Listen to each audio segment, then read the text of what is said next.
What is up, guys? Dashing here for episode 500. And, uh-oh.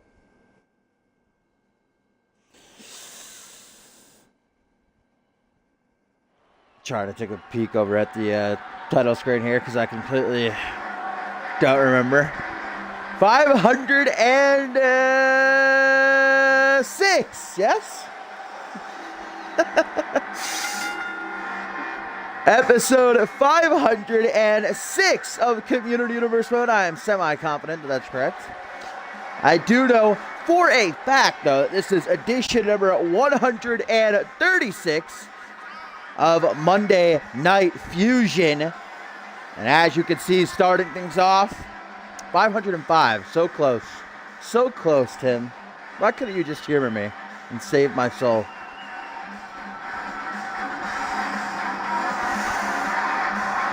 But this is your flagship show of CMV. And things starting off for an action-packed card, as always, with tag team action. As you can see, Global Offensive, Maseo Yume and Nicholas Hemmerling ready to get it on as they take on the team of MLP and United States Champion Alistair Knox. But guys, we are just over 1 week away from Ascendant 6. And let me just drop this schedule on you. I'm going to say it right now here at the start of the stream. And then to end the stream, I'll remind everyone. So tonight is Fusion. Tomorrow night is NGW. Saturday will be Genesis. Next Monday will be a double stream of the Go Home Fusion and NGW. Tuesday will be the Go Home Genesis. Wednesday and Thursday, we will be playing reruns of past Ascendance events on our Twitch channel here. Friday, make sure you check out our website, cmvwrestling.com, as somebody will be inducted into the Hall of Fame. And then on Saturday, the 3-day event gets started with the pre-show and panel, of course, where the party will be open. Anybody who wants to drop in character, give their predictions, call the action with me, more than welcome to do so. Saturday, that is the pre-show and panel. Then Sunday is day 1. Monday is day 2. The 11th, 12th, and 13th of August, just over 1 week away.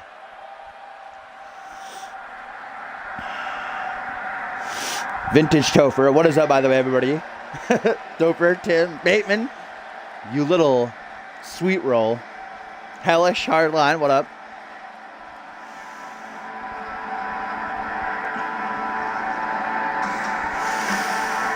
And of course, we know that at Ascendant 6, MLP will be challenging this man right here for his CMV United States Championship. The longest reigning United States champion of all time, the ominous Alistair Knox. These past couple of weeks after things got pretty, heated to start with between Pratt and Knox, they've seemingly kind of formed a bit of an alliance against their common enemies in Global Offensive. Last week we saw MLP knock off Nicholas Hemmerling. The week before that, Knox was able to defeat Maseo Yume. So now they're going to come together to get the Aussie and the Jap off their backs once and for all, so they can finally focus on each other going into the show of shows. And right out of the gate, guys, we have a tweet from our world champion, Harvey Hastings, who says, "I'm not worried about my team. Win or lose, they will be carrying me home to Berlin after I tear apart Ziggler. But seeing Knox and MLP fall apart will be amazing." So Harvey Hastings, not in action tonight, not here tonight, but watching this one closely, supporting his disciples, if you will. Of course, last week he was in action, lost to Schmitty. So he gets the night off in the build to Ascendant 6. Of course, our main event tonight, guys, an ancient rivalry revisited.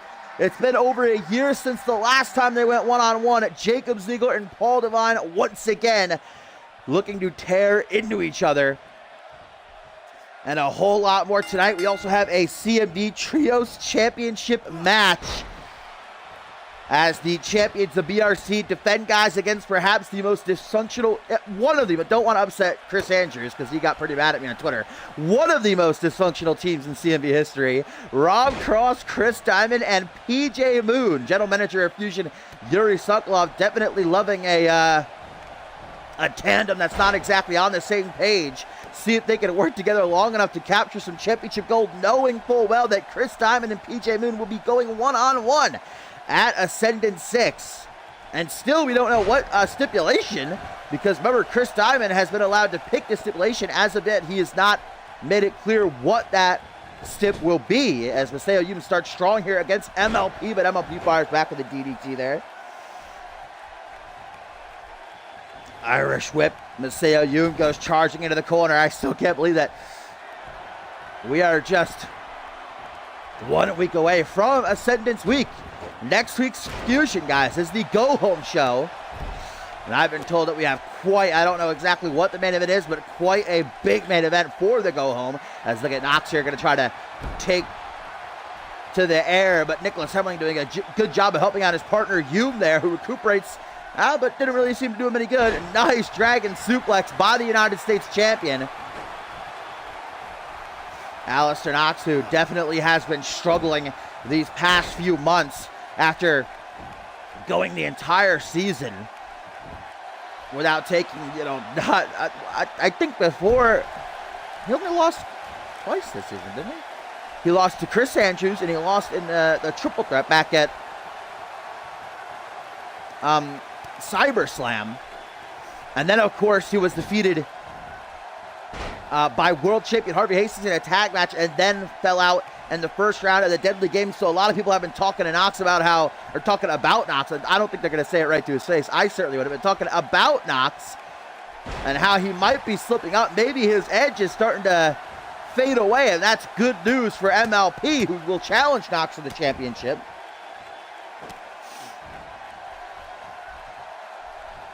Propped up into a seated position now, Alistair Knox, who is getting manhandled by Yum for a moment. Upper hand on the Australian-born Nicholas Hemling. Beautiful takedown. Alistair Knox, a former Rising Star, 3 former Rising Star champions in the ring right now. Knox, Hemling, and Maseo Yum. Oh, what a boot across the head that was by our United States champion, the longest reigning United States champion of all time. Then a bicycle knee usually is the beginning of the end for his opponents. If this is not enough to do it, I think Knox might try to lock in censorship. That deep guillotine choke of his. Punch to the midsection, though. Hammerling's going to make sure that does not happen. He might not have a choice. Knox counter for whatever he was going for there. Reverse DDT on the way down. MLP and Alistair Knox have made quite a, even though reluctant, formidable team. And look at that, though. Yum knows full well that Knox is going to try to lock in that censorship. Like I said, Yum and Knox went one-on-one a couple of weeks ago, preemptively breaking up censorship right there. Now Alistair Knox tossed into the corner. This would certainly be a huge win for Hemmerling and Yum, who we know are scheduled to be a part of the 3rd annual Slick B Memorial Battle Royal, the biggest Memorial Battle Royal of all time. 30 men will compete. Past years, only been 20. Brought up to a vertical base. Nicholas Hemmerling, what's he looking for here? Irish whip into the corner. Looks for a tag to Maseo Yum. Maybe a tag team finisher from Global Offensive. Who knows? No, instead an Irish whip over to his corner. That's an interesting tactic. And then Alistair Knox just sidesteps. Nicholas Hemmerling sends it to face first, right into the top turnbuckle, into the corner now from behind. Elbow to the side of the head, though. And Nicholas Hemmerling again gets the upper hand. I don't know why he wants Knox in the corner so bad. Now I see Nicholas Hemmerling going to go for that DDT of his that plants Knox right on top of his head. And immediately to the top rope. No time wasted by the Aussie. Swanton bomb by Nicholas Hemmerling. And can you imagine if he is able to knock off the United States champion? No, only a 2 count.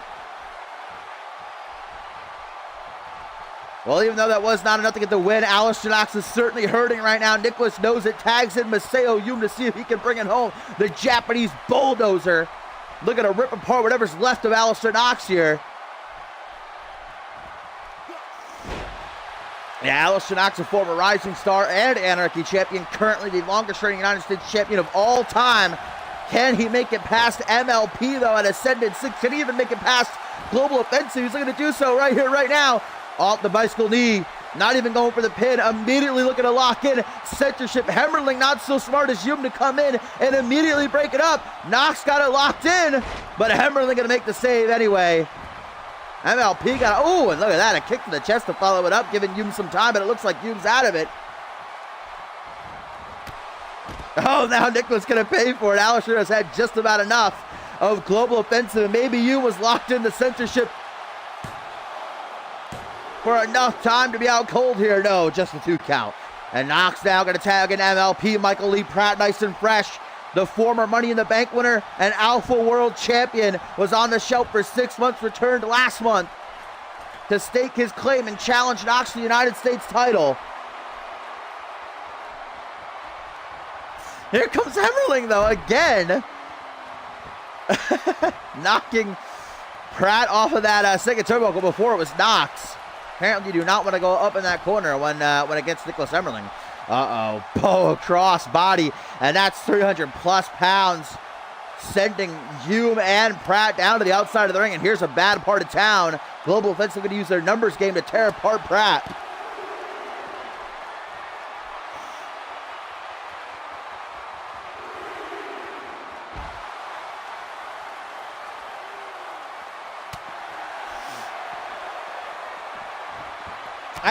I don't know exactly how, well, I imagine there will probably be a good number of NGW guys in the Battle Royal, considering the fact there's 24 matches in total, and there will be 30 men competing in the Battle Royal. There's a pretty good chance that there's going to be a lot of NGW. Well, there's already a good number of NGW guys confirmed for the Slick B Memorial Battle Royal. NGW going to have, oh, wait a minute, Elevator on Maseo Hume, looking to knock off MLP here, but Pratt just barely surviving. Alistair Knox, I don't even think he was going to make it there in time. Luckily, Pratt had enough left in the tank to kick out on his own. Got an itchy nose here. Hello, nose. Please stop. And now Maseo Hume looking to continue on the carnage he's caused so far. Ooh, super kick. Maseo Hume showing he can be a bit agile as well. Not just a beast. I was going to say, we know that NGW is going to have a pretty big part in Ascendance this year. Ryan Riley, the current NGW champion, taking on George King, coming over from Unmatched. The Rising Star title will be defended, and yeah, good number of NGW guys in the Battle Royal. Nice counter there by Michael Lee Pratt, a much needed counter. Don't know what he was going for there, like a double chop or something, and now again. I don't think the MLP is going to kick out on his own this time. Alistair Knox going to have to, unless he gets a rope break. Nope, no rope break. 1, 2, 3. Global Offensive, guys. Just knocking off the team of MLP and Alistair Knox. A huge upset. What a win. The past 2 weeks. Well, last week MLP defeated Nicholas Hemmerling. The week before that, Alistair Knox defeated Maseo Hume, but together Global Offensive strong enough to take out Pratt and Knox. I bet Knox is just happy he wasn't the one that was pinned in this match. But Pratt was, and that's not good momentum for the #1 contender.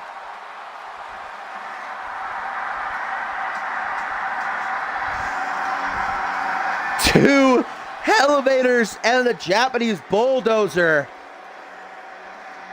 just shot his name right to the top of the list to be the next challenger for the United States title. Whom will walk out of Ascendant 6 with the title, though, is the big question. Will it be MLP, or will it be Alistair Knox continuing on his reign of terror?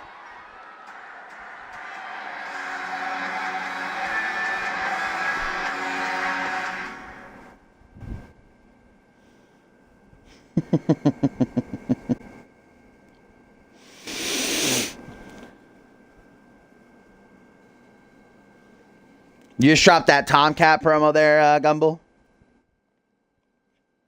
Well, guys, up next, we are scheduled to see an Ascendant 6 match coming a bit early.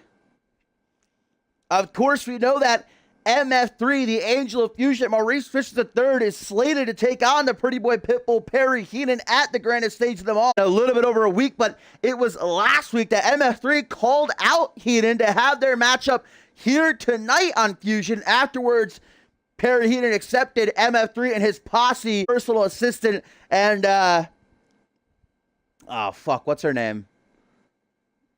Oh, it's right, it's right there, the tip of my tongue.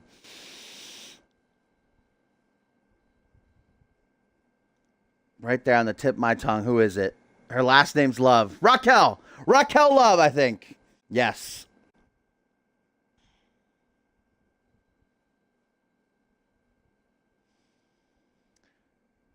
So, but of course, last week, MF3 has got to be stinging a little bit because Perry Heenan got some quick payback after Fisher had knocked off Pierre Thompson in a great matchup. Heenan came out, escaping the clutches of the medical crew, I guess, and man, he beat the hell out of MF3. So we saw that the intensity between these two, the tension rather, would be a better way to put it, is palpable. As they say, you could cut it with a knife. So I'm sure that Perry Heenan is looking forward to getting his... What the... Wait a minute! That's Kenneth! That's MF3's personal assistant! His driver! What the hell is he doing out here? Crispy Kenneth with MF3 behind him! Oh, of course, you should have expected something like this from MF3 to pull the rug out from under Perry Heenan. We were looking forward to getting MF3 heated a bit early, but instead, MF3 gonna send his personal assistant Crispy Kenneth through the meat grinder. Oh boy, Perry Heenan, I can tell you right now, is not gonna be happy about this, but well, Kenneth attacked Perry Heenan last week, so although let's be unbiased and go back. Perry Heenan initiated this whole beef that he has between him and MF3 right now because he attacked Kenneth, an unprovoked attack. And I'm a Perry Heenan fan, but it was unprovoked. So maybe this is Kenneth's opportunity to get some payback, though I doubt he's going to.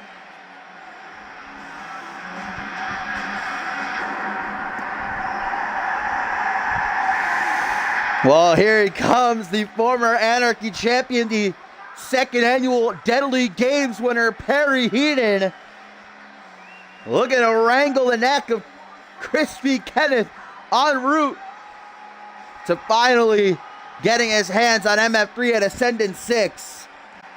And here's a tweet, guys, from Harvey Hastings again. Not in action tonight, so apparently he's just chilling at home, tweeting during the show. He says, that is how it's done. Now when I get my hands on Ziggler's scrawny neck, I'll feel comfy knowing my boys didn't disappoint.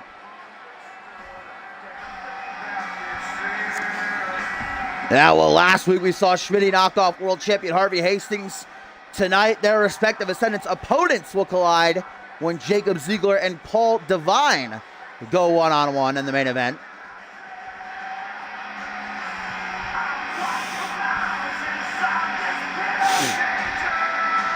When is Kaiva going to come back just to have promos every week? Oh my God. We should bring back Kaiva next game. Every fusion, he has his 5-minute stand-up. Wow, what an idea. I would pay to see that. But I'm excited to see this right here. This is going to be a murder if you ask me. Just a hypothesis. I can't imagine Crispy though, I got to say, is pretty swole. You know, usually he's in a suit and hiding behind MF3. You don't really get to see. Now he's in a tank top here. He's pretty jacked. But still not starting off too well here against one of the premier athletes in CMV, Perry Heenan. Look at that cravat neck breaker.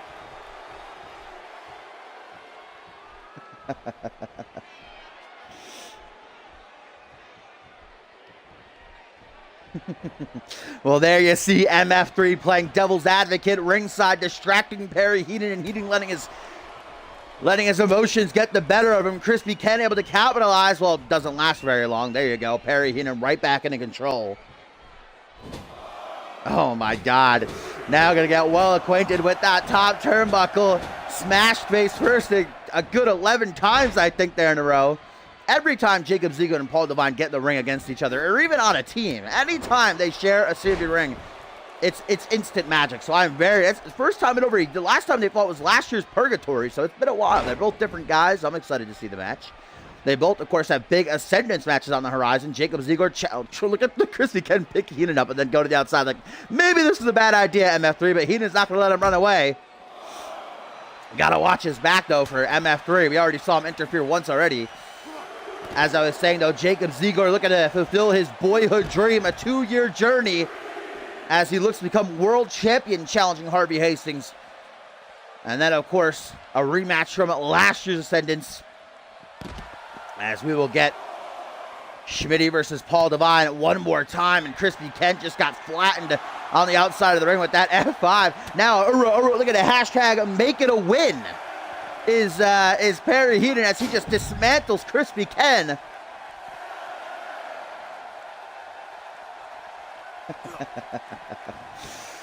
Into the ring. Watch out for MF3 again, nearly getting his hand. But if MF3 does put his hands on Heenan, referee Murphy could disqualify him. So I don't know what the game plan. Again, distracting the Pretty Boy Pitbull. Again, Crispy kept showing some power. But with the referee not able to see that, Heenan, the rake of the eyes. That had to feel good. Dirty heel tactics, then vintage Heenan with the torture rack neckbreaker. MF3 again, though. Well, this time distracting referee Murphy as Perry looks to seal the deal. Crispy Ken locked up in the dog collar. And that is the fate that very well may await MF3 at Ascendant 6. Is Crispy Ken not going to tap out? Crispy Ken escaping the dog collar, excuse me? I'm sorry, I was actually going to say MF3 tapped out to that a couple of weeks ago in a tag team match. What the? Crispy Ken escaping the dog collar at MF3. Oh no, just threw in a steel chair.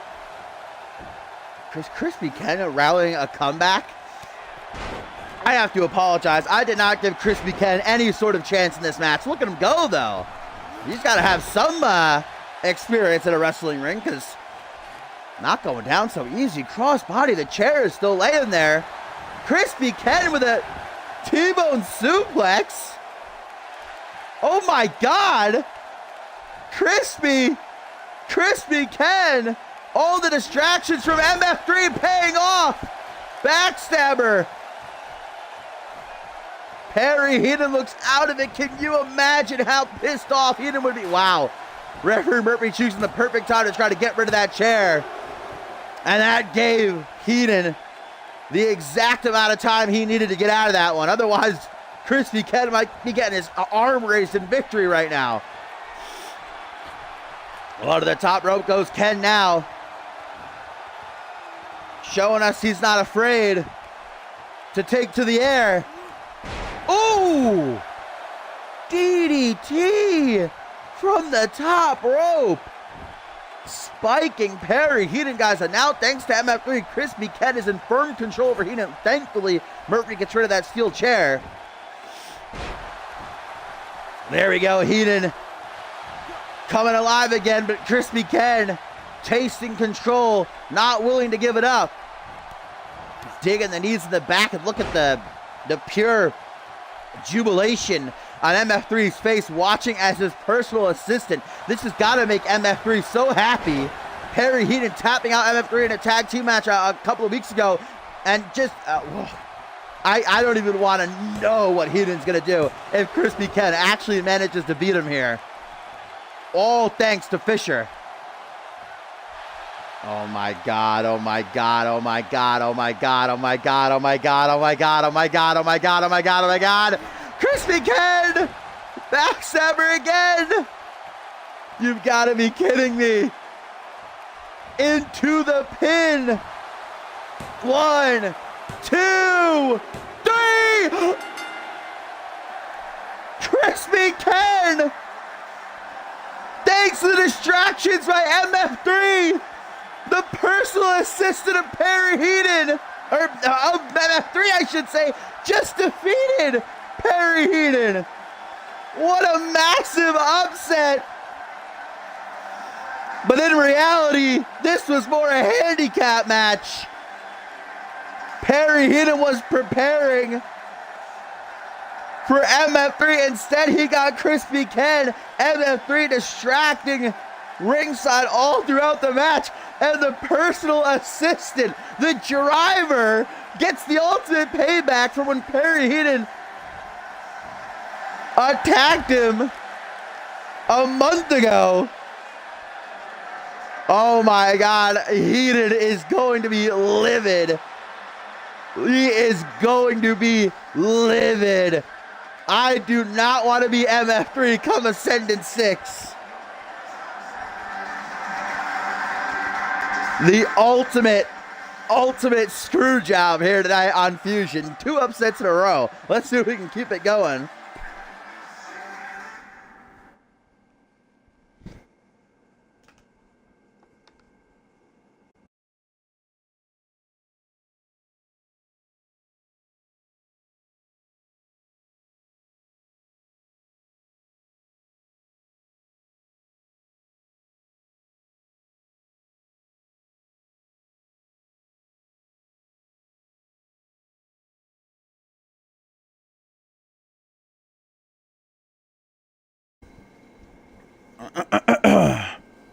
Well, guys, there is still a lot to get to here on episode 136 of Monday Night Fusion for week 6. And we know that at Ascendant 6, Fusion will host an 8-man ladder match for the light heavy chip. Going to be putting his title on the line against 7 other men, 2 of whom are these superstars right here. The chosen one, Chase Henderson, and his opponent coming up from NGW to make his Fusion debut, the hot commodity, Joey Diaz. And it was quite the sight last week after Percy Simmons defeated the Bunny to retain his light heavyweight championship. All 6 of his confirmed ladder match challengers came down to the ring to deliver him a whooping. One by one, they laid him out. The light heavyweight division here on Fusion, sick of Percy Simmons and his antics, feeling as though he's making a mockery of the light heavyweight title. And then, probably the biggest shock of them all, the Bunny taking his head off to reveal that it was Joey Diaz. And Diaz getting his revenge, putting down the champion with his signature Gourdbuster GTS. So those 7 men worked together last week to dispatch of Simmons, who is not here tonight, resting from the injuries he suffered last week. And now it's all about momentum. A ladder matches, no joke. There are no pinfalls, no submissions, no countouts, no disqualifications. The only way to win is to climb up that ladder. The first superstar to unhook the title from around its hook, around the loop, will walk out of Ascendant 6, out of Wembley Stadium, the UK, as light heavyweight champion. Chase Henderson, man, been very impressive coming to CMV, especially these past couple of weeks. He knocked off Pierre Thompson some weeks ago, and what a win that was.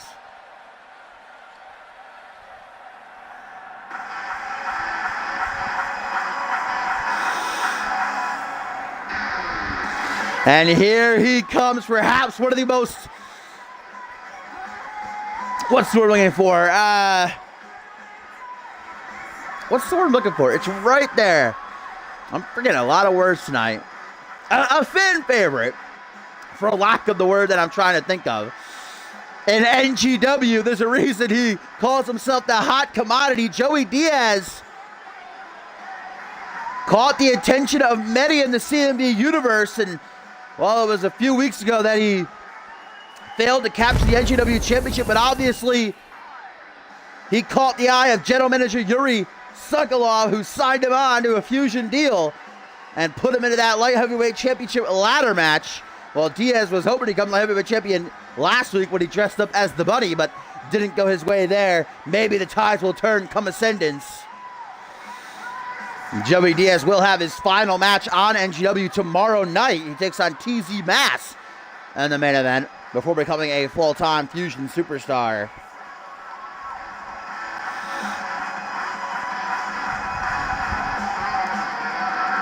What's a stadium? I'm not sure. Hey, we are in the year 2020 in CMV time, right? Maybe they changed stadium to stadium.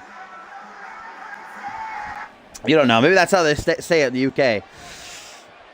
You know how they're always saying weird stuff over there. But here we go. It should be a good matchup. Chase Henderson takes on Joey Diaz on a night where we still have some huge matches to get to. The trios titles will be on the line. The BRC defending against one of the most dysfunctional teams of all time. Can they work together? Rob Cross, Chris Diamond, and PJ Moon, with Diamond and Moon set to go one-on-one and a little bit over a week at Ascendant 6. Is there any way they can get on the same page to become champions?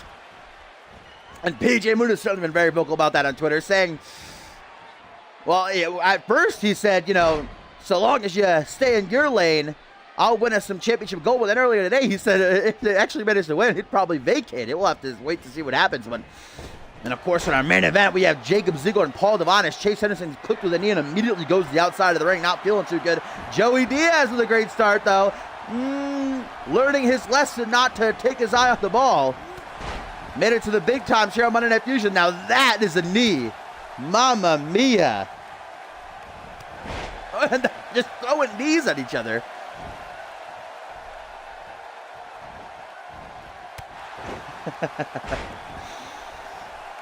Maybe Chris Andrews made up the word, all right?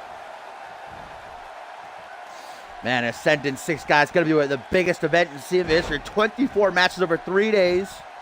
I think, was it 9 championship matches? The only 2 titles not being defended at Ascendance are the trio titles and the international championship. So either 8 or 9 championship matches. What a main event. Josh Wolf and Chris Andrews in a 30-minute no DQ Iron Man match for the Apple World title. Britt main eventing his second straight Ascendance, this time live from his home country, and so much more. Dream matches. Chris Diamond and PJ Moon. Rematch from the Deadly Games. Rivalry has been building up for months. Schmitty and Paul Devon, a rematch from last year's Ascendance. Oh, boot right to the side of the head, and down goes Chase Henderson. Out onto the apron, Joey Diaz rallying for Henderson to get up to his feet as the hot commodity flies through the air. Yet another knee, and Diaz very happy about it. Likes the way this matchup is going so far. Drags Chase Henderson by the arm towards the center of the ring, and what exactly is he setting up for here? Oh, guess what? More knees. To the head again and again and again. Chris Andrews is not King of the Ring. This year's King of the Ring was Andrew Briggs. The 3-time light heavyweight champion is actually in action tonight. He's taking on Damian. That should be a very interesting matchup. Of course, at Ascendant 6, he is set to go one-on-one with his former best friend, Matt Devious. But Britt is definitely king of many things. Oh! The knee game, man, just continues to be on point. And the best knee of them all coming up next, I do believe. Oh, good night, Chase Henderson. Good Buster. GTS. 1, 2, 3, and Joey Diaz knocks off Chase Henderson in his Fusion debut. It looks like the hot commodity is ready for the big time and is ready for Ascendant 6, ready for the light heavyweight championship. Oh, wait a minute. Joey Diaz wants to send a message to his 6 other opponents in that light heavyweight championship ladder match. Joey Diaz, the fan favorite, tainting his reputation with an unnecessary post-match under the show.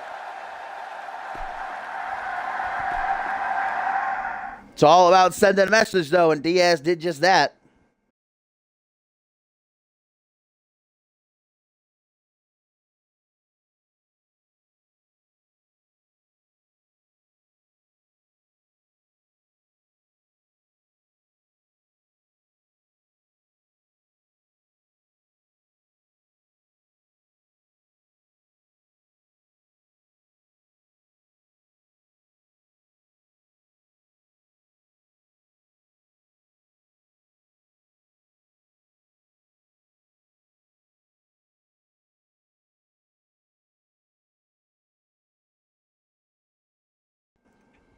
All right, guys, let's keep the... This is our fourth matchup of the night for Fusion number 136, and it is a mismatch indeed. As if Andrew Briggs hasn't been through enough, General Manager Yuri Sokolov throwing him into the ring with the Gargoyle of Destruction, the 7-foot-tall, 300-plus pound Damien.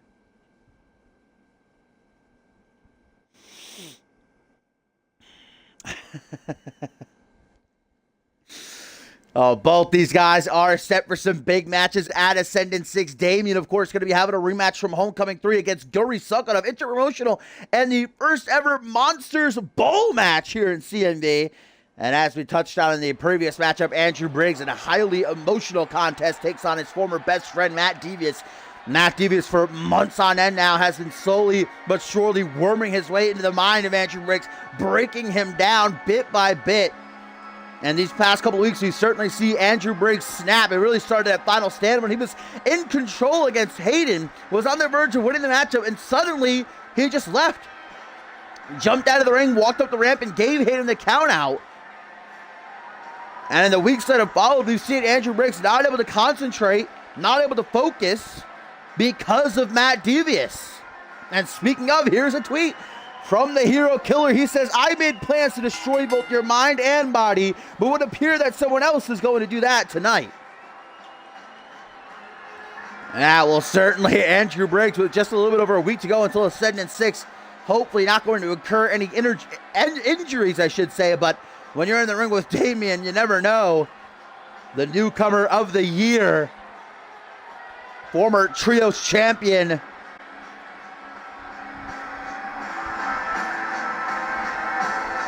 getting his hands on the king of the ring, the age-old battle between David and Goliath here. What up, Dynamic?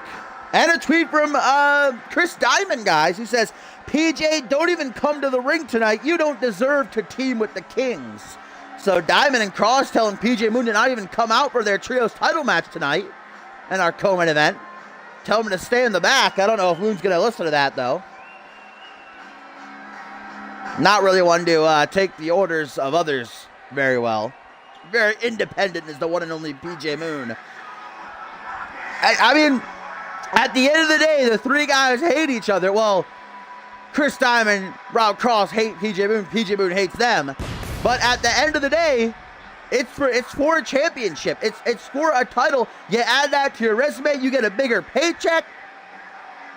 We've seen dysfunctional teams in the past here in CMV actually work out better than some teams that are, you know, best friends. Like one that comes to mind, probably the number one would be the bickering duo last season. Tyson Cage and Sarasi became Fusion Tag Team Champions, held the belts for, what was it about? They won that, I think they held it for about maybe 2 months.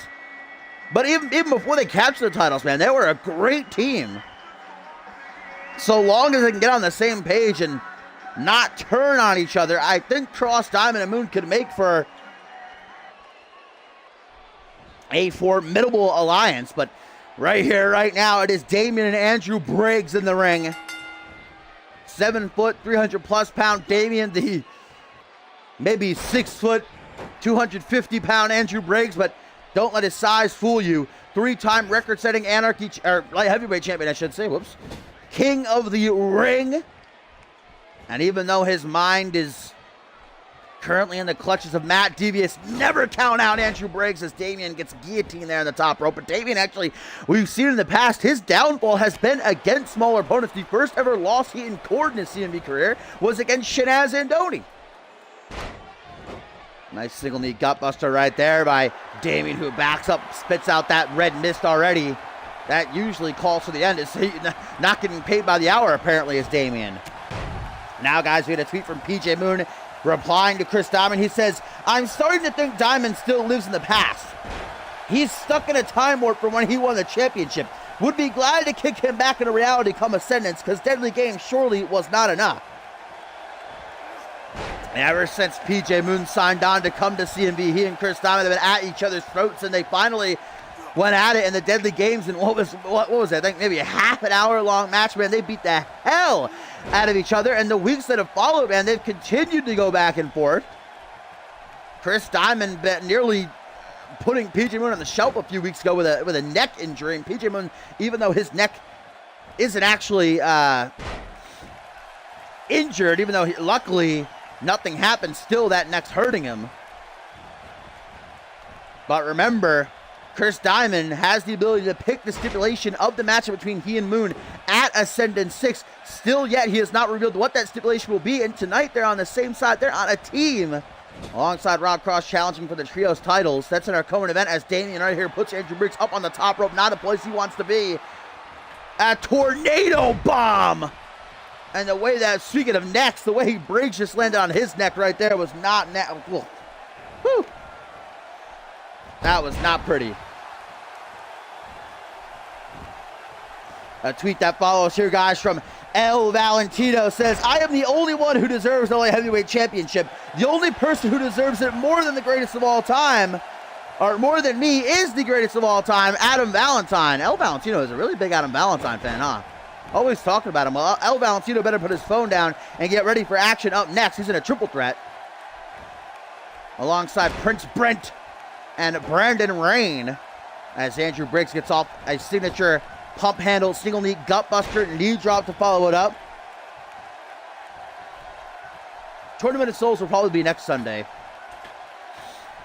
Perched up high though, and Andrew Briggs moonsault. Didn't think that was gonna hit on target considering the positioning, but Andrew Briggs, man, always been able to work with less and make something beautiful. Andrew Briggs is pretty hot. You know, it's pretty sick. Hey, Briggs, hit me up, man. You know what I'm saying? Andrew Briggs, though, goes for a jumping cutter. Damien deflects it. The gargoyle of destruction preparing for what is no doubt going to be akin to Demolition Derby when he faces Guri Sukhanov in a monster's ball at the show of shows. I think Damien might have just gone for his virus slam, by the way.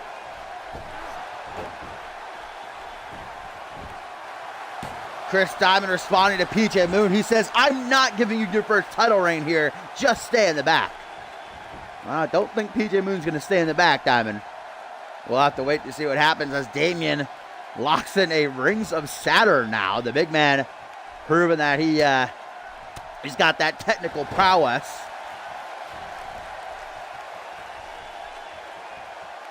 Uh-oh, closes in. Irish whip now into the corner. Oh, no! Moves out of the way just in the nick of time to Damien, and look at that! Wayside slam! How high up in the air did he get him there? That was incredible, and somehow Briggs just snapped right back too. That's what I'm saying, Matt. Never count out Briggs. Don't matter how small he is. Don't matter what kind of mental state he's in, even physical state. Andrew Briggs is one of the best of all time. We've said it before, and I'll say it again right here, right now. Probably one of the best, in my opinion, probably the best superstar to never hold a world championship, and I still believe that one day he will.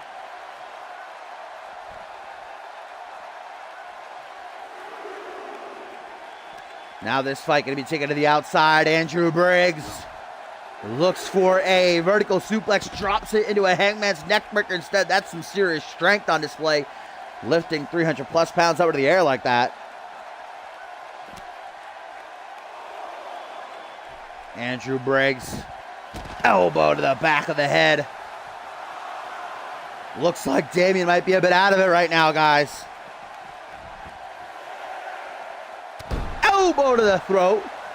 And now Briggs slowly building up his offense Only gets a 1 count there off that pin attempt. Hands on his hips, Briggs. Stay focused, stay focused. Don't let anything else infect your mind right now. Jumping knee strike. Damian, though, steps out of the way. The big man, is so quick. That's what makes him so deadly. Oh. And now, just like that, the Gargoyle of Destruction with the Virus Slam. Into the pin. What? Was that I don't know about that call from referee Murphy. That did not look like a, don't get me, oh my God. Damian just stomping on the base of Briggs' skull, actually busted open. Damian obviously very pissed off that got called as a rope break. Now, Chris Andrews is a 3-time light heavyweight champion. That's the most championship reigns of all time with that title. And King of the Ring, those are the accolades that he has to his name. Never been a tag team champion. I think you're thinking of his brother Duke was a tag team champion. The first ever Tornado tag team champion alongside, never forget, Buzzsaw Jack. Up on the top rope, man, Andrew Briggs bleeding now. This has been a surprisingly very good matchup. If I'm being completely honest, I expect this to be completely one way with Damian getting the victory quickly. With the state that Briggs has been in superplex by the veteran now Nulato. Oh, Andrew Briggs getting cocky now. Is this smart, though? Here comes vintage Briggs rallying. Got the support of the CM Universe behind him. Not going down so easy now. A slingshot body splash.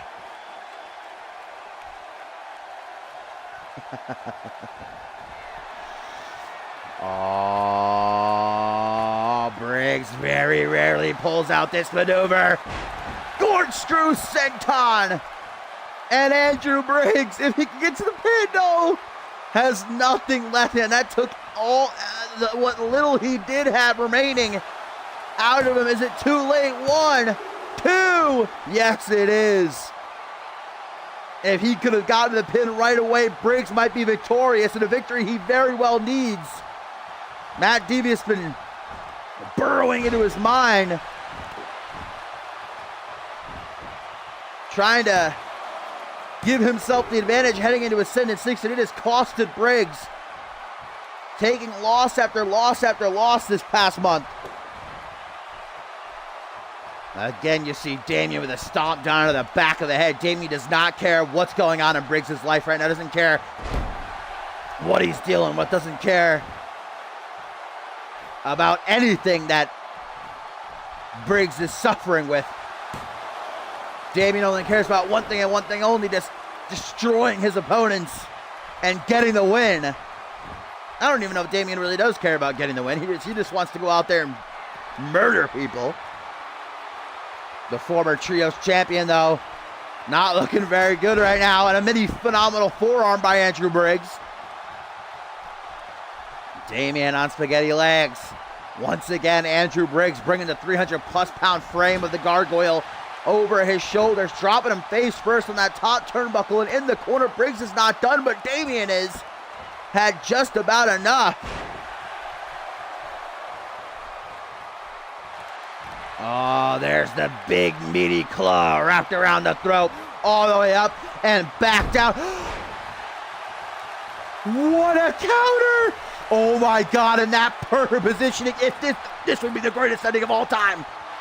Corkscrew senton by Briggs again. Can he get to the pin? Go, Briggs, go!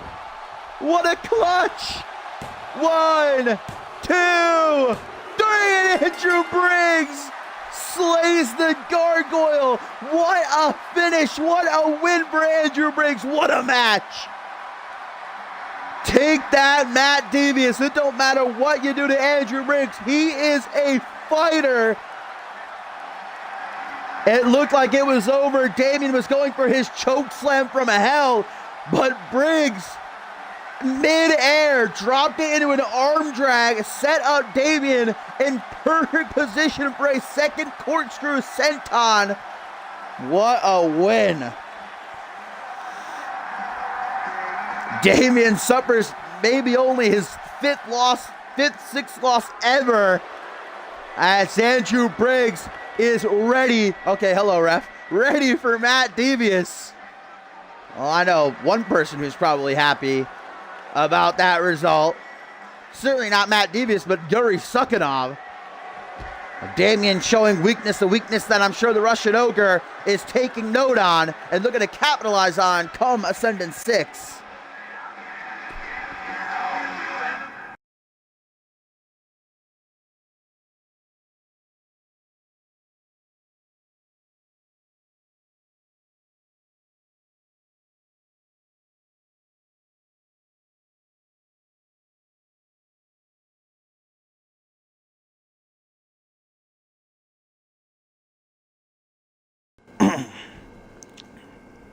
All right, guys, it is now time for our tertiary main event here for Fusion number 136. And earlier tonight, I told you guys that next week for the go-home show, General Manager Yuri Sukhanov had a huge main event planned, and he just leaked the information to me. Guys, this is huge. Next week, the main event of Fusion number 137, the last Fusion before Ascendant 6, it is going to be an 8-man tag team matchup. World champion Harvey Hastings, Schmitty, Ryan Kent, and Matt Devious will take on Andrew Briggs, X-Gen, Paul Devine, and Quantum going to reunite for the first time in years. And Jacob Ziegler is going huge 8-man tag team match. Hastings, Schmitty, Kent, and Devious versus Briggs, X-Gen, and Ziegler. I cannot wait for that. That is going to be awesome. But you know what's going to be awesome? This matchup right here. Very excited. Triple threat bout coming your way.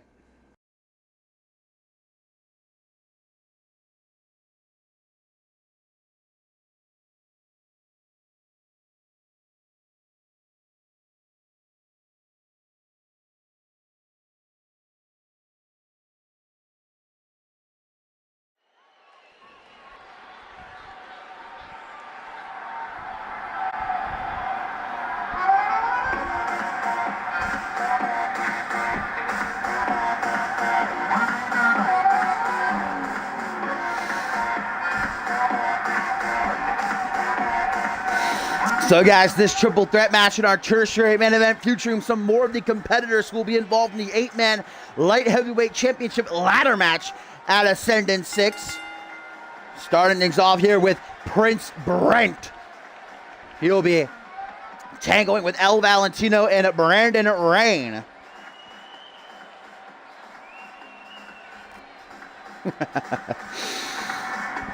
That is probably going to be one of the most star-studded matches in CMV history. Harvey Hastings, Schmitty, Ryan Kent, and Matt Devious versus Andrew Briggs, X-Gen, and Jacob Ziegler next week. We have still got a hell of a show left here tonight, though. Up next in our co-main event, the Trios titles will be defended. The BRC putting their belts on the line against the dysfunctional trio of Rob Cross, Chris Diamond, and PJ Moon. All night long we see Diamond and Moon going back and forth with each other on Twitter.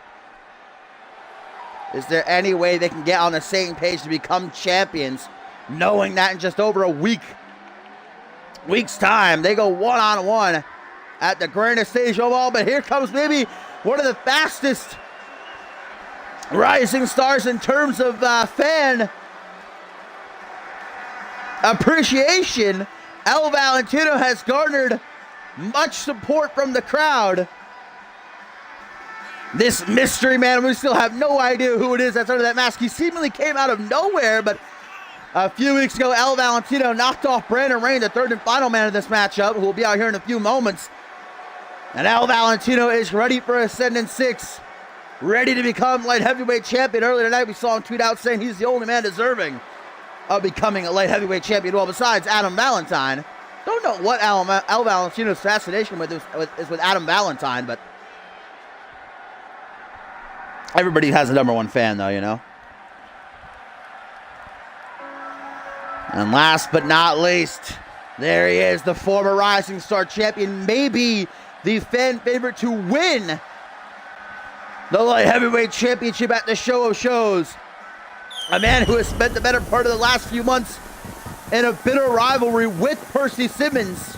Twice he tried to become Light Heavyweight Champion and facing the franchise, but both times was unsuccessful. Of course, the last was that awesome Falls Count Anywhere bout they had.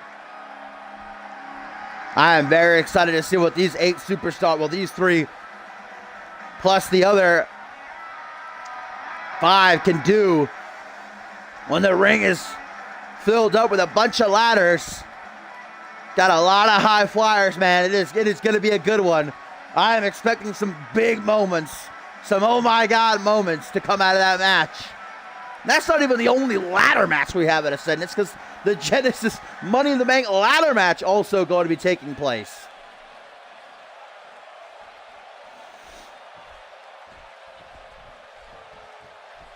There we go. Referee Murphy rings the bell, and immediately Prince Brent going to leave the ring. A strategy that, quite honestly, I would probably employ if I were in a situation like this. Let my opponents beat the hell out of each other, and I'll insert myself when the proper moment arises.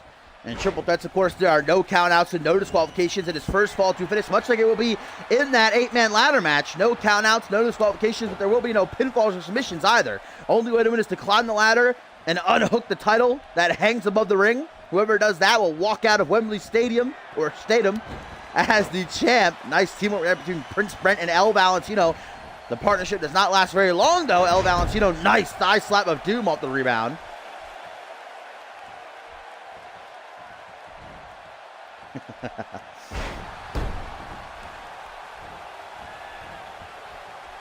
Ryan Kent, guys, with an interesting tweet here saying, leave X-Gen to me.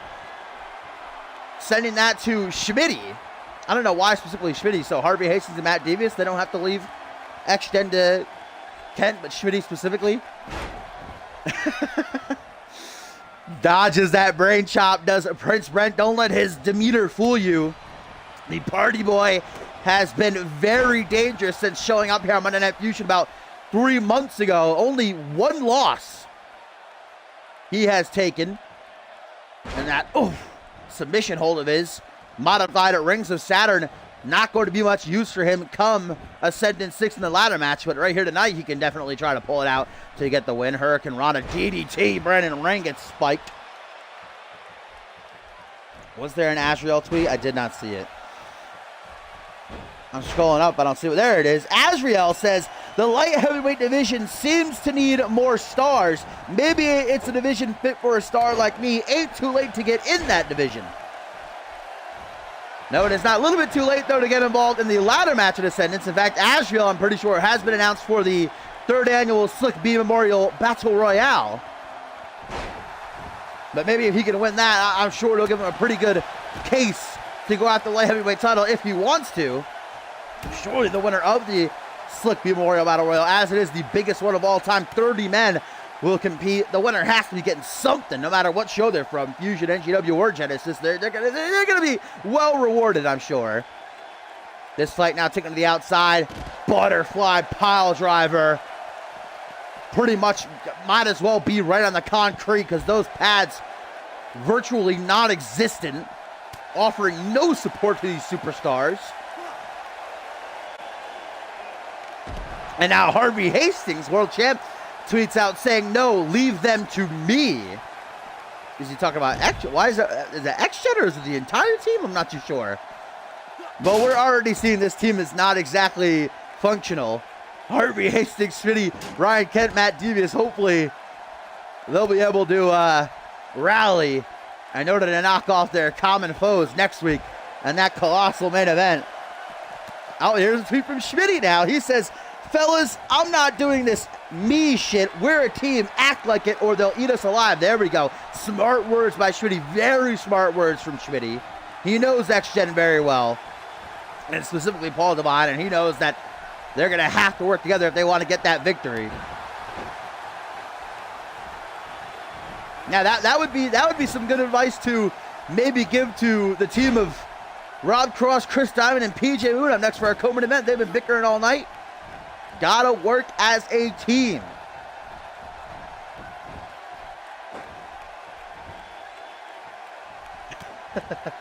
Is that what Dule's error is? He was just random guy 2? Who was random guy 1? Well, we're seeing throughout this matchup here that El Valentino and Prince Brent have sort of formed a little bit of a partnership that maybe they'll look to bring to the ladder match as well.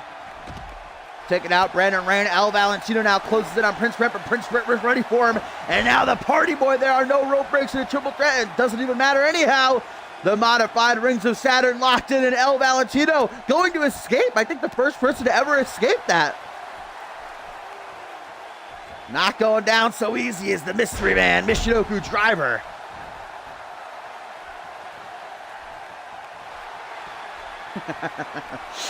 Oh, El Valentino slapjack, but just as he hits it, here goes Brandon Rain to take him out. Maybe gonna look to steal his pin too. Dragged by arm and leg. No, goes for a pin on Valentino, interestingly enough. One. Just a 1 count though. Brandon Rain, seriously one of the most gifted competitors, and I think all of CMV. Very underestimated if you want my opinion. Brandon Rain is my pick. If I can be biased for a moment, my pick to win the light heavyweight title at Ascendant 6, even more than Percy Simmons. Simmons been super impressive. Longest reigning light heavyweight champion of all time, but still. Even I'm getting a little bit fed up with Simmons' antics with the light heavyweight title, bringing these nobody, Norman Cottonbelly Bunny. Brandon Rain and Prince Brent now left alone in the ring as El Valentino drops down to the outside. He's not looking too good. What's up, Suntan? Yeah, Twitch not very good at sending notifications. Irish over to the corner slowly but surely. Prince Brent approaches, puts Rain up in the top rope. Guys still to come. Up next in our common event, trios titles on the line. The BRC defend against Cross Diamond and Moon. And in our main event, an ancient rivalry revisited off that Frankensteiner. Prince Brent gets a close 2 count. For the first time in over a year, Jacob Ziegler and Paul Devine going one-on-one. Surely going to put on a banger as always. Valentino back into the ring, goes right after Brent. Cheeky little jab there.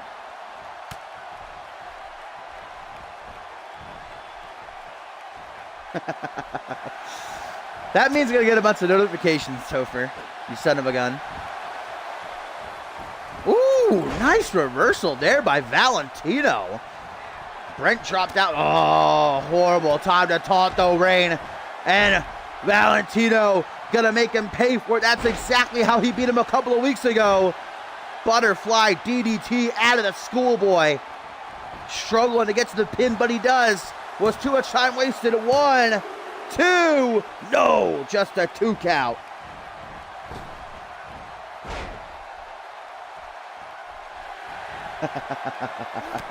Oh, Brandon Rain, man, struggling to get a lid on Valentino after the rolling cutter.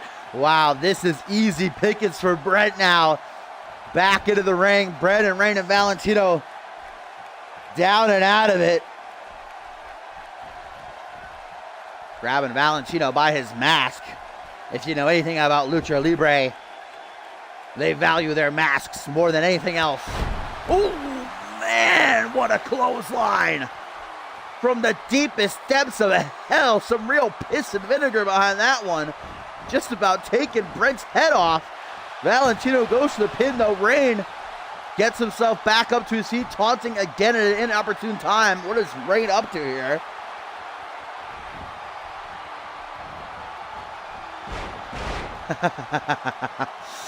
That's another one of the matches that a lot of people have their eyes on, that they are very excited for, guys, as Prince Brent falls to the outside. Brandon Rain walks right into a slapjack at the hands of Valentino.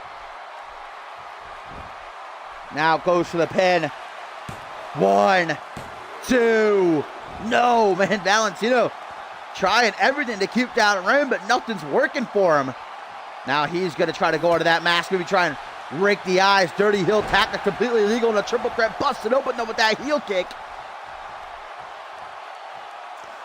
I was going to say though, another one of the matches that people are most excited for, Ryan Kent and Quantum, one-on-one, a matchup that's a long time coming.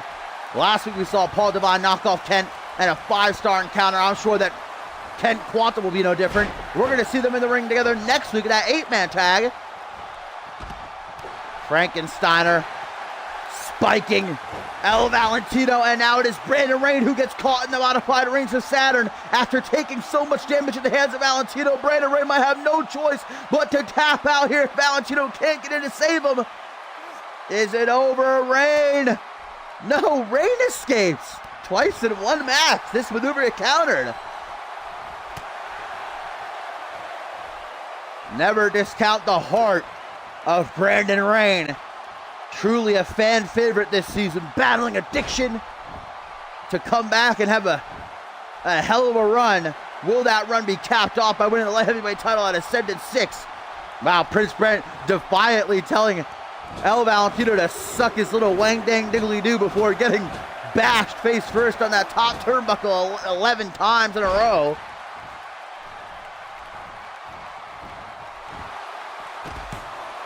Because that's an update to let everybody know that someone's streaming. You idiot. Are you dumb, Gumble? Why am I even asking that? Of course you are. Sorry, sweetie. Fireman's carry overhead. El Valentino now. Can he find a way to keep down Rain? He did 2 weeks ago, but in this matchup, it seems like Rain has adapted to whatever Valentino is coming up with to throw at him. Prince Brent on the apron, just going to watch it. Valentino with a Muda lock cinched in. Interesting Muda lock set up there. Goodbye, Brandon Rain. Valentino and Brent left to their vices once more. And the mystery man rolls through, doesn't see it coming. Butterfly DDT. See you next time. 1, 2, 3. Brandon Rain takes the fall. On the outside, forced to witness as El Valentino pins Prince Brent for another victory. The momentum is building for the mystery man. Will Ascendant 6 be his?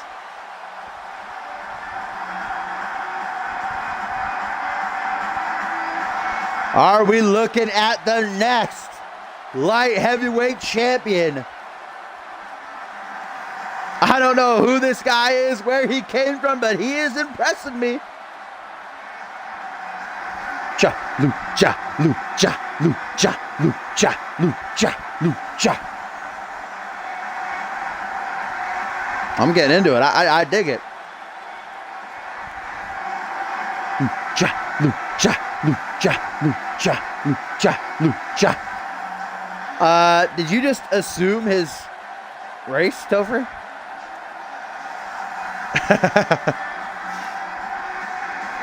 El Valentino picks up yet another win. Oh, he's bleeding too. I didn't even know he's bleeding. I don't even know where he's bleeding from, but he has got some blood dripping down from under that mask. I said that before. Something about him looks familiar, but I just can't place it. Hopefully one day we'll learn his true identity, but for now, El Valentino celebrates this win. Will he be celebrating a win at Ascendant 6? Will he be our next light heavyweight champion? We'll have to wait and see.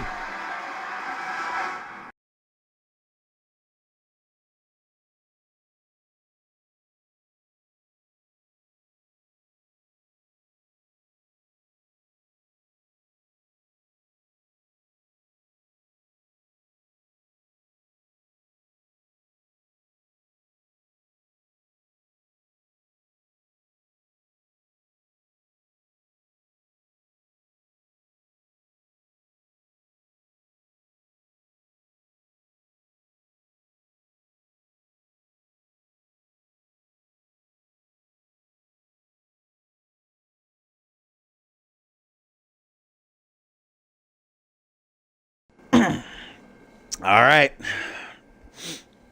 My fine feathered friends, here on Fusion number 136, we have reached the co-main event. So to come in our main event, always an instant classic when they get the no Ziggler battles Paul Devine, but first, the CMV Trios titles will be online. Chris Sullivan and JT Fury defend against the dysfunctional team of Rob Cross, Chris Diamond, the Kings, and PJ Moon. Chris Diamond and PJ Moon set to go one-on-one at Ascendant 6 in just a little bit over a week's time. and what kind of matchup, we still don't know. Chris Diamond with the ability to pick the stipulation, but he's keeping us all in the dark.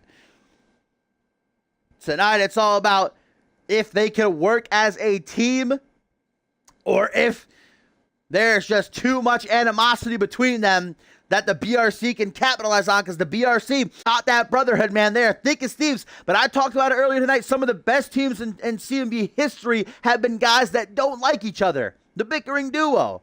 Any partner that Chris Andrews ever had that wasn't Mike Miles. You know what I mean? Paul Divine. Divine Affairs. The list goes on and on and on. We even saw from Shritty earlier tonight about a completely different thing, talking to his partners for next week's 8-man tag match, say there's no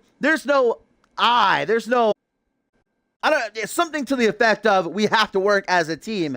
So, you know, quit your bickering and get on the same page. That's exactly what Cross, Diamond, and Moon have got here and right now.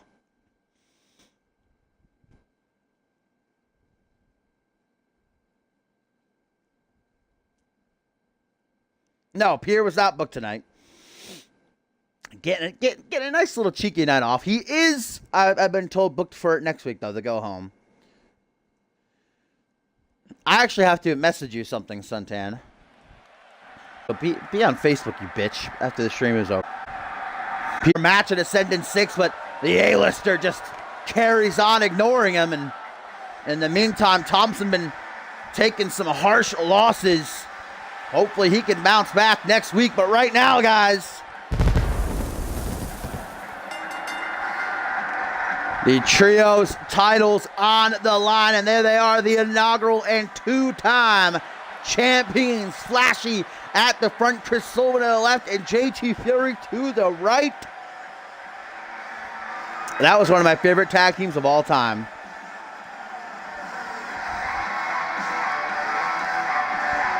Asriel, Sean Kent melted my heart. I don't even remember their name right now. That was a great name, though. As soon as I remember it.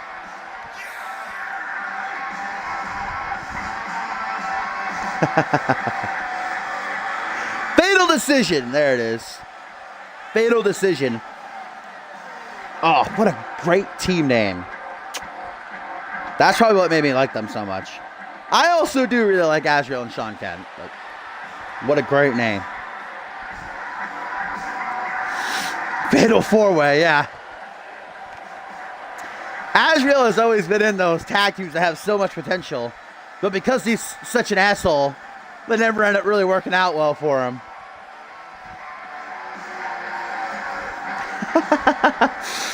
Well, there they are, the BRC recapturing the title some weeks ago, defeating Mr. Extreme in a 1v3 handicap matchup. And Chris Sullivan actually is the one that sent out this challenge, knowing that the BRC weren't going to be defending their titles at Ascendant 6. He wanted to defend them before the show shows. And so referee Yuri Sokolov gave him exactly what he wanted, but their opponents, anything but what I would call a functioning team. Well, Chris Sullivan is certainly set for big-time action at Ascendance. He is a part of that 8-man light heavyweight championship ladder match, while his partners, Flashy and JT Fury, have been announced to be a part of the 3rd annual Slick B Memorial Battle Royale. Will they all be walking into Ascendance, though, still as the champs? As there we have the Kings, Rob Cross, and of course the former Rising Star champion. Together, they're the winners of the 3rd annual Tag Team Cup, the last ever Fusion Tag Team Champions, Diamond Money in the Bank winner, former World Champion. Will the Trios titles be added to their resumes?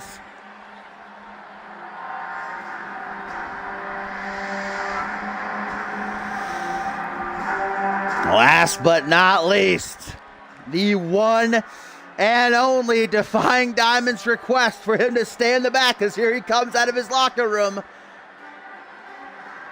The polarizing man, PJ Moon, enters the Fusion Arena. Said earlier tonight, even though these guys do not like each other, man, they can just momentarily focus on the task at hand, put aside the personal animosity, becoming a champion. It raises you, it puts you up in the rankings, and you get a big old bonus check. And that's exactly what PJ Moon wants. We know he's got his eyes set on winning championship gold here in CMV.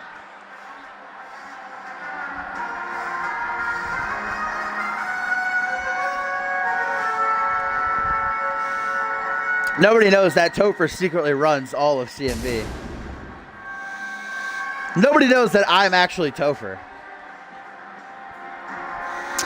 I remember when Topher first joined CMV, he accused Cop of being gent. It's the greatest thing ever. I still think that might be true.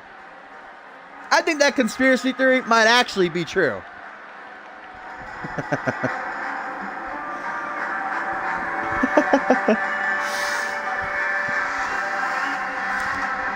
PJ Moon.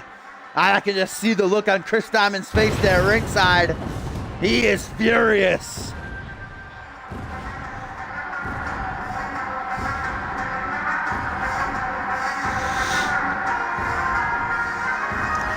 Here we go. There's been a lot of talk, a lot of speculation about how this match was going to go. Well, now we're actually going to find out. No need, no longer. Starting things off, going to be Flashy and Rob Cross. Rob Cross with a pretty sexy new attire, bringing out the digs for this big match. Remember, guys, Rob Cross is the 7th challenger for that 8-man light heavyweight championship ladder match. It'd be interesting to see him and maybe Chris Sullivan get their hands on each other. So we've seen tonight, Joey Diaz knocked off Chase Henderson. In the previous matchup, El Valentino won that triple threat over Prince Brent and Brandon Rain. So Chris Sullivan and Rob Cross, the final 2 challengers. And of course, the champion Percy Simmons rounds out the 8.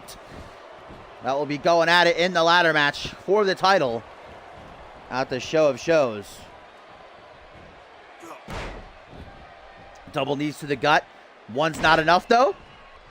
Right back at it again. The BRC, the first ever trios champions here in CMV history. They'll want him back at Regicide in a 6-man tag team ladder match, actually against the Ballers Club. At the time, it was Rob Cross in that match. Chase Henderson and was it Mateo Blade was the third, I do believe? I'm pretty sure.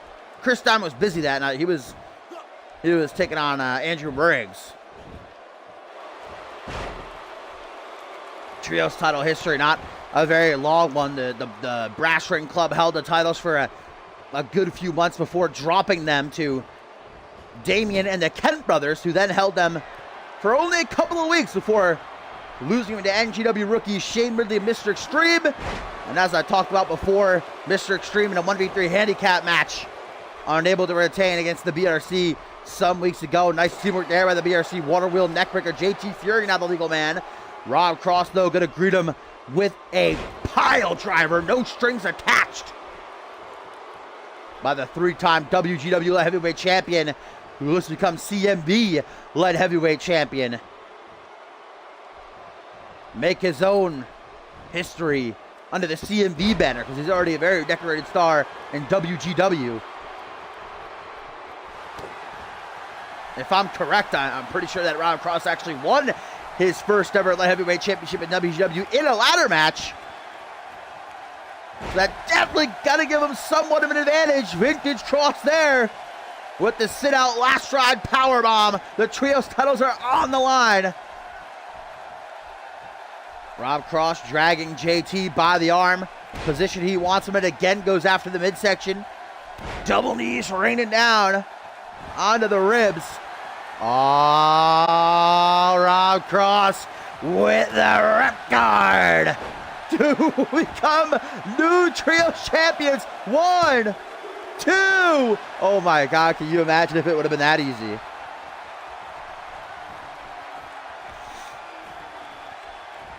Freaking Chris Diamond and PJ Moon not even been tagged in yet. Rob Cross knows. We saw Rob Cross earlier tonight kind of make a little bit of a comment after building off what Schmitty had said. Like, yeah, exactly.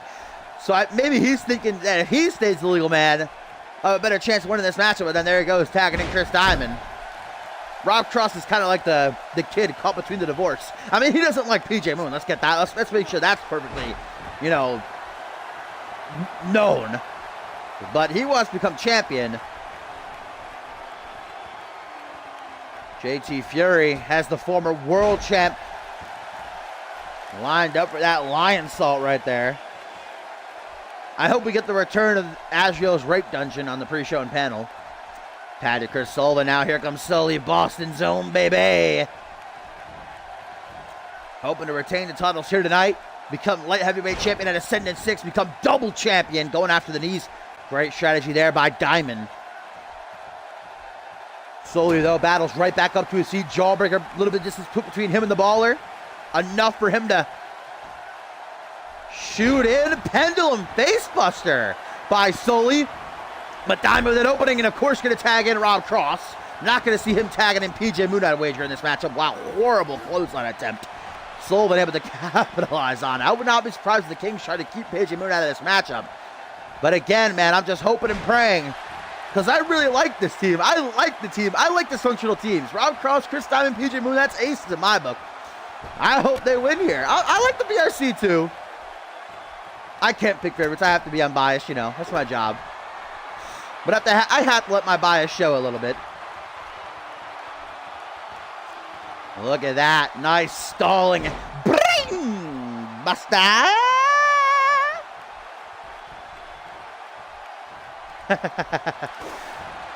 Kick to the midsection now. These two men will be involved alongside 6 others in a ladder match for the light heavyweight title on the Ascendant 6. Right now, it's all about the trios titles.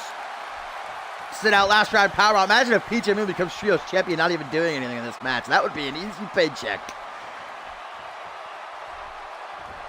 Irish Whipper to the corner. Rob Cross wants to tag to Diamond. The King's going to show us what they're worth. The Kings of Wrestling. What do we got here?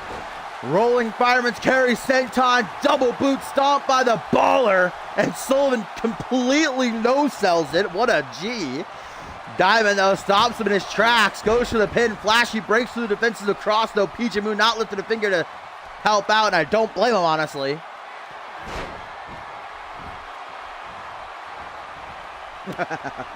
You have not seen CMV Funniest Moments Part 1 and Part 2. I do suggest checking them out. They're great. Made by the one and only Maury. Well, it sounds like Flashy and Rob Cross are taking their fight to the outside. Well, Flashy there running back to his apron, just in case Sullivan needs to make a tag. Chris Diamond goes down low, gets a knee to the side of the head instead. Nice calf kick by Sullivan. The BRC, they're brothers. Thick as thieves. They've got that advantage of actually being a cohesive unit. Half Boston backbreaker. Or half Irish backbreaker, rather. From Boston. Oh, Sullivan slowly approaches. Tag to Flashy. Can they bring it home? Can they retain the trios titles? High-low!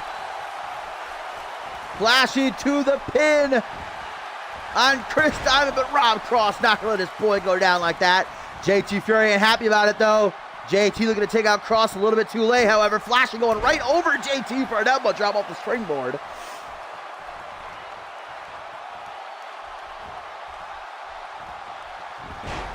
Irish whip.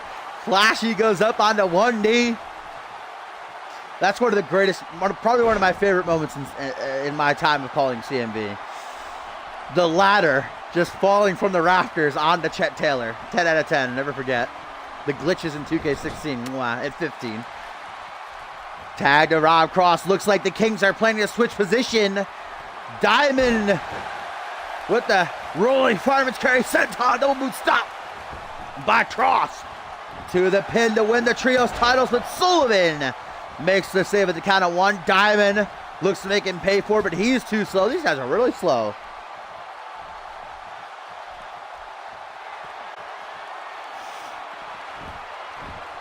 That actually wasn't Chet Taylor in that clip, Bateman. That was Parker, I'm pretty sure.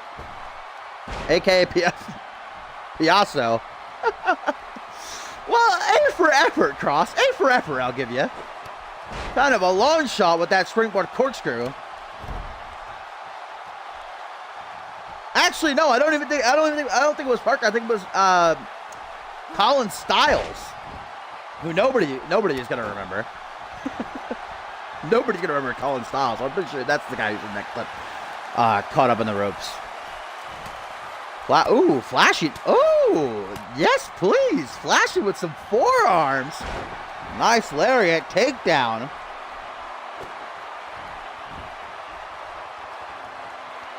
What about Chris Andrews and Parker just picking up and dropping the,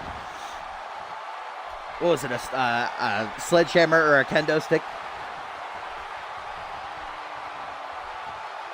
Flashy, you can see, turning to the crowd, hoping to thrive off their energy in this Trios Championship match. Our co-main event of Fusion number 136. Rolled through into an air raid siren neckbreaker. Cross. Looking worse for wear. Tag to Sullivan. And again, with the high-low.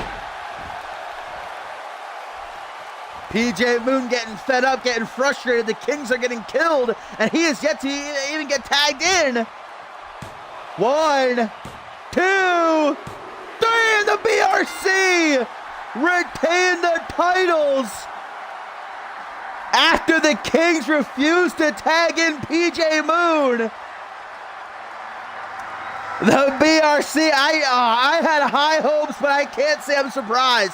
The Kings refused to tag in PJ Moon, and they got their asses kicked. The BRC are still the Trios champions after a second high-low to Rob Cross and Moon. I don't know if Moon's going to be happy or upset about this. Chris Diamond told PJ Moon, stay in the back if you know what's good for you. Well, maybe PJ Moon should have stayed in the back. He might as well have. Didn't step foot off the apron once.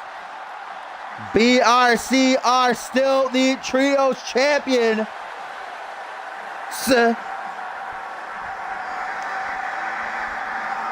PJ Moon looks miffed as he heads up the ramps to Chris Diamond, collecting Rob Cross. Can't say I am surprised about the way this matchup went. So the BRC will walk into Ascendant 6 as the champions. Chris Sullivan the opportunity to walk out as a double champ.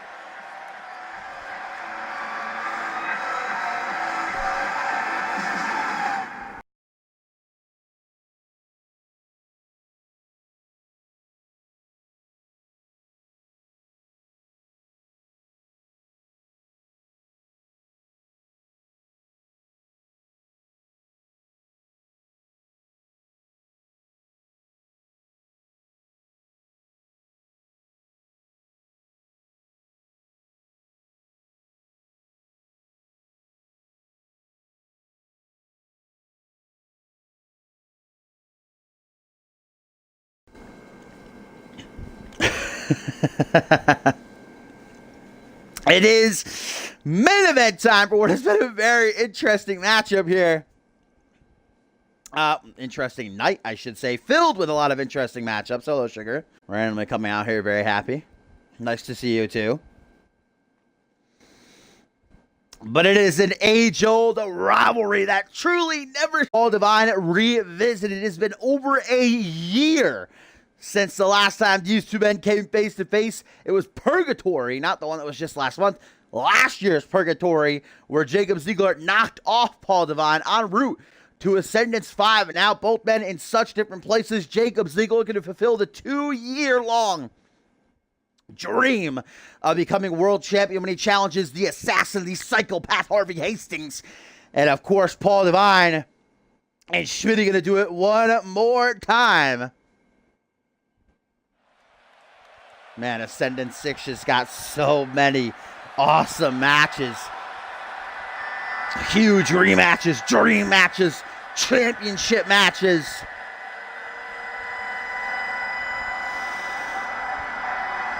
And a tweet here from Diamond, I feel like targeted towards me, says, ever heard of laying down? I feel like that's just a common excuse. I don't know that Rob Cross laid down there. Hey, if Diamond wants to say he did, all right then. I don't see why you would cost yourself championship gold, no matter who you're partners with.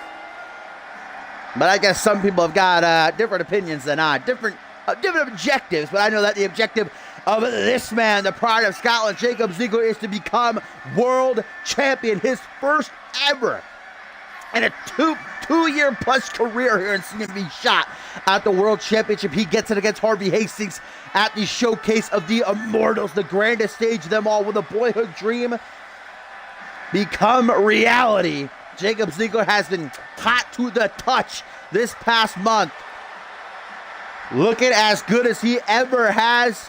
In my opinion, in his entire career, he is ready for Harvey Hastings. Is he ready for Paul Devine, though?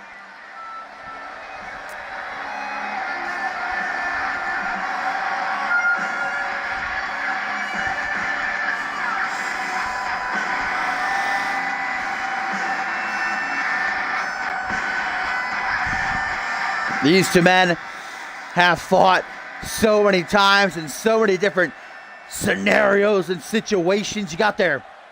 Probably the best match that they ever had against each other was an Iron Man match for the Anarchy Championship. That was before Ascendance 4. So just to give you a bit of like an insight how long these two have been fighting. Pretty much Ziegler's entire career, he and Devine have been coming back to each other. And once again, they do it here tonight. They both need to keep their momentum up, but only one man can walk out victorious. Well, unless we get a double countout, which hopefully we do not. Paul Devine coming off that awesome match against Ryan Kent last week, defeating Kent. Certainly gave him momentum to his brother Quantum for that Kent Quantum match at Ascendant 6. Next week, of course, these two men will be tag team partners. Remember, Harvey Hastings, Smitty, Ryan Kent, Matt Devious take on Andrew Briggs, X-Gen, reuniting for the first time in years. And Jacob Ziegler, but tonight they are opponents. Are you just watching the video, Bateman? Still can't believe you won that match.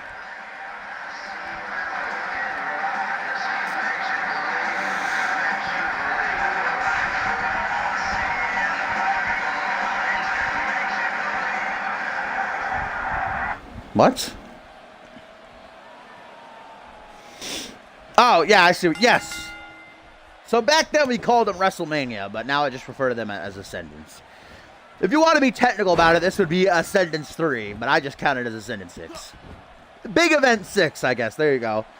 It's CMV Big Event. Imagine if we just called it Big Event. CMV Big Event 6, guys. Don't miss it. Ooh, Ziegler with a rake of the eyes. Kick to the gut to follow through. Goes for a big old punch. Gets the swing and reverse STO instead. And a tweet from who else? Harvey Hastings says, Ziegler needs to lose. One hand, Ziegler needs to lose this. On the other hand, I would love to see Paul on the ground and nothing but pure pain. Hard choice. Harvey Hastings has had his problems throughout this season with Paul Devine. Who knows? Paul Devine might be champion right here today. He might be going into Ascendant 6 with the title, if not for what Harvey Hastings, the Global Offensive, did to him a few months ago before Homecoming 3. Paul Devine never got his rightful rematch for the championship, thanks to Hastings. Never say Hastings ain't a smart guy, though. He knew Paul Devine was the bigger threat, took out Devine, got himself that one-on-one shot against Diamond, beat Diamond. Ever since then, Harvey has had a death clutch on that championship, but Jacob Ziegler is looking to relieve him of it. Oh, just a little bit over a week's time.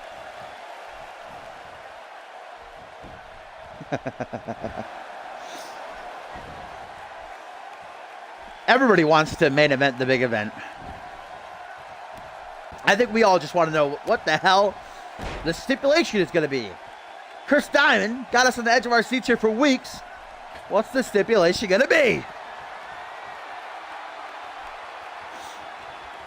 Moon got to be fuming. I can't even imagine. Oh, woo! Moonsault, DDT. If I were PJ Moon, I would be fuming, but knowing how much he didn't want to win the titles with the Kings, I don't know, maybe he's happy. I guess we'll have to actually wait to hear from him. Another swing and reverse STO by Devine.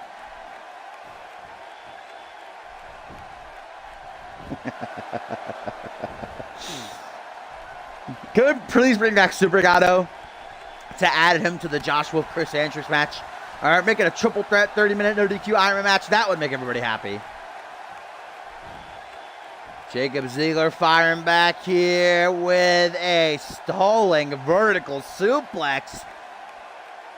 A show of strength and also a show of disrespect. Akin to a child playing with his food. Ziegler should know better against someone the caliber of Paul Devine. Diamond, I have no idea.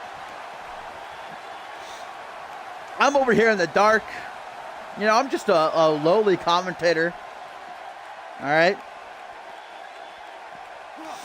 See, that's me over there, the bald guy sitting in the all black, sitting in the chair. I don't even get to sit at the announce table. These three random guys that just come here, taking over the Spanish commentators. At least you got to sit next to Edith.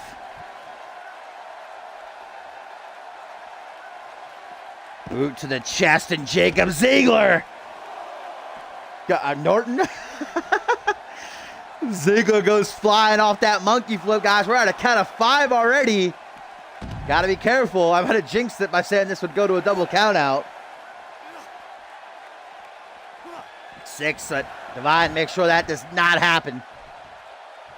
People pleaser. Both these guys, if you ask me, future Hall of Famers. Of course, who will be the next superstar added to the CMV Hall of Fame?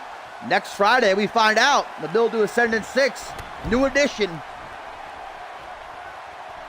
Have their legacy cemented in the annals of our company's illustrious history.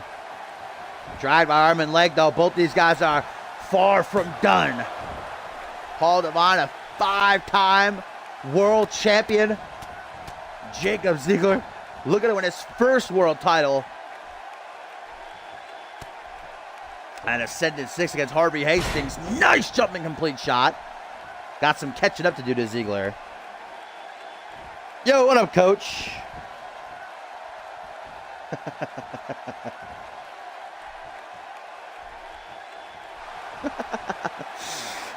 Scoop slam. Ziegler drops down behind. Back suplex. Nicely done. Takes the control. Can't speak. The control stick. Why couldn't I say that? From the Asian sensation. Whatever he tried for, though, Devine was ready for it. I don't know that there's two men that know each other better than these guys right here, right now in the main event of Fusion number 136. Boom! Spine buster! Shades of his good friend, CMV Hall of Famer Paul Anderson. Only gonna get a 1 count there, though.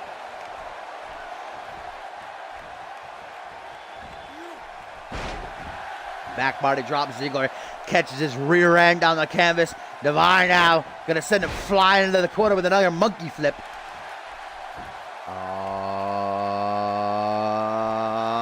Kick to the midsection, though. Caught. Shorely was sizing Ziegler up for divine intervention. Knee to the face instead. Ziegler with a kick to the gut. Vintage pride of Scotland with the Tiger Bomb. These guys have both got wins over each other. They've been partners before. They'll be partners next week. Michinoku Driver. Vintage Divine Family match ender, but only a 2 count there.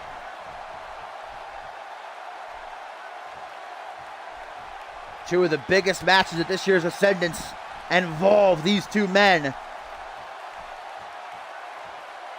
DT.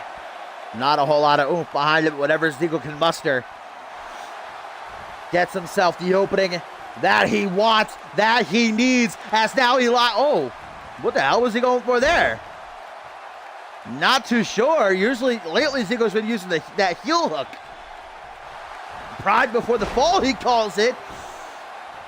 Gets another catchphrase instead, just completely no-sells it. Like the absolute pimp that he is. Where's the swag walk? Tiger suplex comes into play. No bridge to try for the pin, however. I have not seen a Michinoku Driver win this season yet. Somebody's got to make it their finisher so we can get it again. Oh, that was actually pretty close right there. I thought for a split, a millisecond, that it might have been over. Now Ziegler's arguing with referee Murphy, but he's the official. His say is final. That was not a 3 count. To the apron, slingshot senton. Ziegler has to go for that a lot. This time, though, it came back to bite him. Divine moves out of the way, locks in a waist lock, gets a couple elbows to the side of the head, doesn't even know where he is now, tries to clothesline Chris Benoit's ghost. Irish whip to the corner. Irish whip now to the opposite corner. Talk about a knife edge chop, man. The sharpness of that one. Lighting up Divine's chest at the 4th of July. Drop kick to the side of the head, now running the ropes. Ziggler making sure his cardio is in check. Making sure he's in tip-top shape for Harvey Hastings at Ascendance. Pin attempt now. Close again, man. Getting closer and closer. Elbow to the face. Paul Divine creates a little distance. So please start doing a move of the week that I can retweet on Twitter. That coach move of the week. The Bulgarian beef patty. Is that what we should call Ziggler's Tiger Bomb from now on? Oh, maybe. But I know what we'll call this. Tuning up the band for the Claymore of Divine. One of Ziggler's new moves. Obviously, the Asian sensation's been doing his homework. DDT again. Look how smart Divine is, though. Rolls out of the ring where he cannot be pinned or submitted. Ziggler looks a bit miffed about that. Going to chase Divine down. Swag walk. Divine just runs right past him. That's how much of an absolute G Jacob Ziggler is. No fucks given. By the pride of Scotland, who again the stalling vertical suplex, even going one arm for a moment. The blood rushing to Divine's head, making him a bit woozy, making him a bit disoriented, allowing Ziggler to stay in control, but Divine drops down, slaps the tip for a reverse DDT.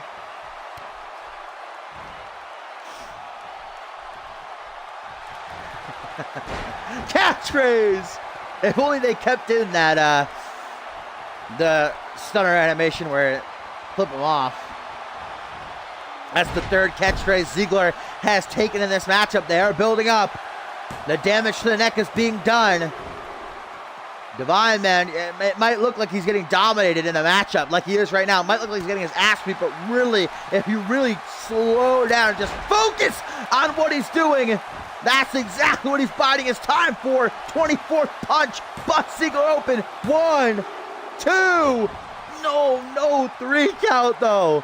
Talk about your close calls. Now it's Divine who's getting frustrated with referee Murphy. I think Murphy's about to get clocked by one of these guys in this match. I'm going to be careful.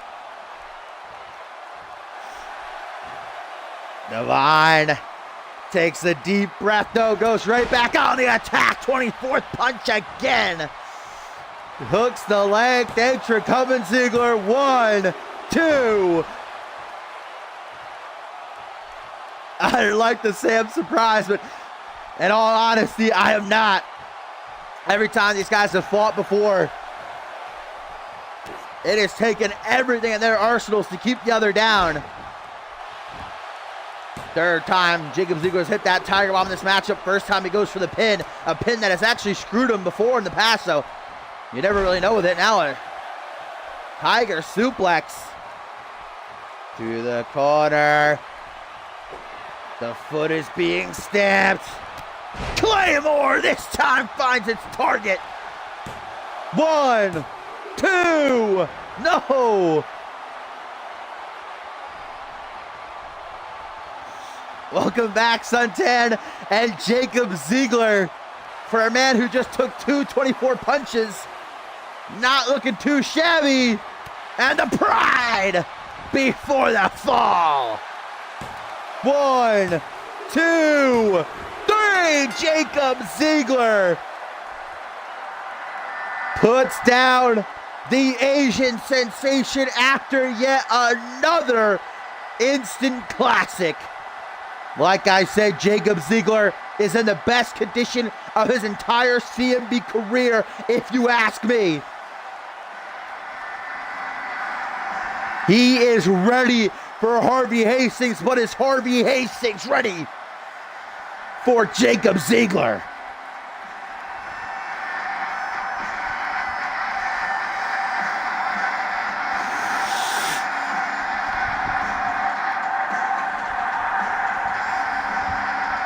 Thank you for the privates.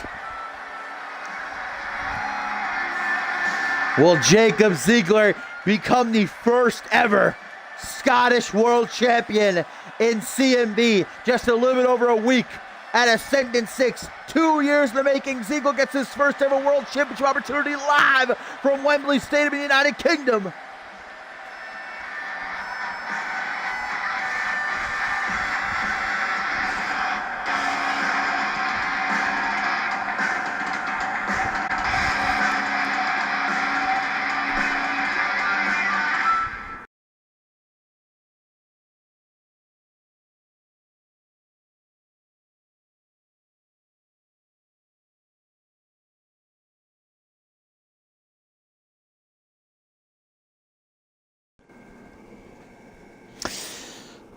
All right, my fine feather friends. Like I said, it was tomorrow.